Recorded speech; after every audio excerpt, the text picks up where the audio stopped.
The Sega Dreamcast, perhaps gaming's most tragic console. Unlike a lot of consoles that have a short lifespan because they, well, kinda sucked, people loved the Dreamcast. In the US specifically, the Dreamcast had a very successful launch backed by the famous 9999 release date and marketing push to build up hype. Unfortunately, this success was short-lived, with the upcoming release of the PS2 stealing away a lot of the excitement, combined with Sega just bleeding money from past failures, as well as the enormous investment they made into promoting the Dreamcast. The Dreamcast was only on the market for 18 months in the US. Sure, that doesn't mean games were just immediately pulled from store shelves, but games stopped being released for the console, a shame to say the least. You know, seeing all the love people still have for the Dreamcast to this day, I think what really bums fans out is to just think about what the Dreamcast library could have looked like had it been around for longer. I mean, it has a really solid library of awesome games that you can collect for it nowadays, and just imagine if that was multiplied in size by 3 or 4 times had it lived a normal lifespan. My goodness, that could have been really impressive. At the very least, we know it would have gotten some of the gems Sega made for other consoles. And not only was it the end of an awesome console, it was the end of Sega making consoles. You know, one of video gaming's most storied companies that helped build the foundation of video games as a form of media. I specifically remember the day it was announced that the Dreamcast would be discontinued, and in particular how devastating it was for my cousin who owned one, which hit him almost like one of his pets had died. I may have even called him to tell him how sorry I was for his loss. It was a big deal, I tell ya. It felt like the video game world grieved as a whole that day. But hey, at least we can still play this sucker nowadays, and play it we do, with the Dreamcast being one of the most popular retro consoles. What's always stuck out to me about the Dreamcast is how few bad games it has compared to other consoles. Sure, there's obviously some turds in there, but such a large portion of its games are at least decent, with a huge plethora of standout titles at the top of the list. I mean, to have this good of a library in such a short amount of time, it couldn't really afford to have many misfires. The Dreamcast almost felt like a new beginning for Sega, an evolution the company needed. Heck, just look at the way the console was designed. They went from their signature black console designs to this new, slightly off-white color. It had this almost futuristic look to it in the spirit of the upcoming new millennium. Yeah, we forget, but that was a really big deal back then. They were clearly trying to rebrand themselves. In fact, there was even talks at the time of just leaving the Sega name off the console and focusing on the word Dreamcast for their branding, a marketing philosophy that eventually made its way to the game cases, with initial games saying Sega Dreamcast in the white cases, and later games just saying Dreamcast in the black cases. Okay, and the games themselves, what a great lineup. The Dreamcast had various third-party support, but really the shining stars for this console were Capcom and Sega themselves. Capcom ported damn near everything they developed and published at the time to the Dreamcast, and Sega had a lot of their own arcade hits ported to the console as well. One of the biggest selling points of the Dreamcast was how accurately it could convert arcade games. Besides just being the most powerful console at the time of release, its hardware was well equipped to convert games that used the recent Sega Naomi arcade hardware due to having a similar architecture. But of course it wasn't just about arcade games, although that type of arcade spirit certainly influenced the console as a whole.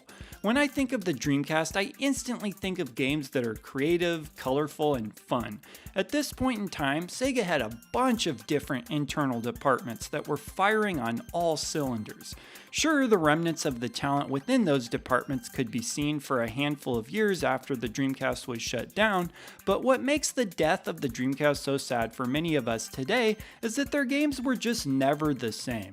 Yeah, Sega's made some great games here and there for sure, but nowhere near the volume they made them back then. It's just hard to not get the sense that Sega games thrive most when they're being made for a Sega console. In my opinion, this is because a console's brand has a certain identity that provides direction for the games being developed for it, and each game is part of a larger goal to help establish that brand. For example, something that has always stood out to me is why the hell is the sequel to Jet Grind Radio less colorful than the original game? It's still a good game, sure, but was it made to be less colorful in order to fall in line with the Xbox's brand to be more dark and gritty? I suppose we'll never know for sure, but I'll always remain suspicious nonetheless. Not to mention, it seems like if Sega had continued to make hardware for longer, and heck, if it was still alive and kicking these days, then a lot of the franchises that were essentially left to die around the time of the Dreamcast would maybe, well, still be around. Funny enough, in a way the death of arcades seemed to line up with the death of the Dreamcast itself, with the Dreamcast ironically both celebrating the arcade scene while also contributing to its demise by showing that damn near one-to-one arcade ports were now possible on home consoles, thus making the draw of going to arcades less necessary. One of the last big hurrahs in my mind was Marvel vs. Capcom 2, which was fittingly a big game in the arcades as well as on the Dreamcast. Something I've always said is that a company like Sega doing well is important for video games in the bigger picture of things because they're an actual video game company. Sony and Microsoft are not video game companies. They're electronic and tech companies that saw an opportunity to make money by dipping their toes in the video game market.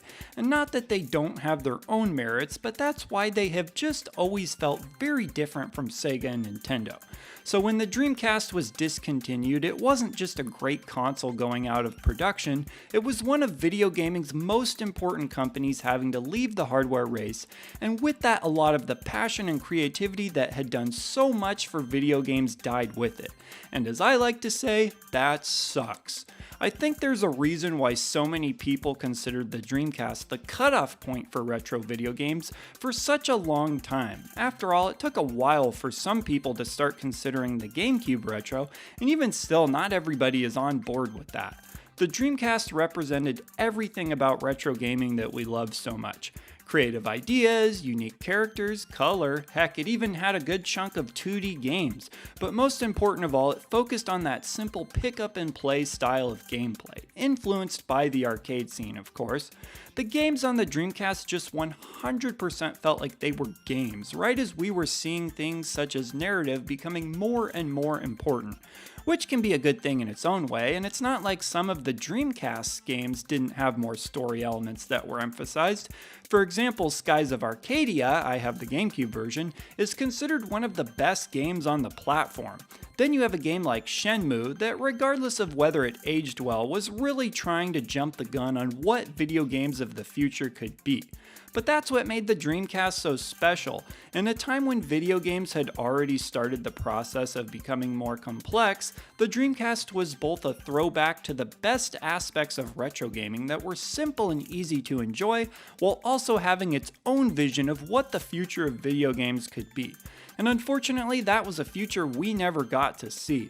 If Sega had just made better decisions, they wouldn't have wound up in the financial mess that they did, and might still be around making consoles and games, which I suppose we don't know for sure if that's a good thing, but damn it could be, and I wish we had at least gotten the chance to find out. But nope, we got Microsoft to essentially take their place, so hopefully you like them, because that's what you get. Anyways, I know this might all sound kind of mushy and sentimental, but I'll be damned if I'm not passionate about this stuff. I always root for Sega to do well, and I'm just glad they're not gone completely. Okay, so now that I've given my thoughts, I of course would like to hear what all of you have to say about the Dreamcast. Did you have it back in the day? Do you remember the excitement and hype surrounding it? I'd also be curious to know how many of you still play the Dreamcast nowadays. I would imagine if you're watching my channel, then it's probably a lot of you.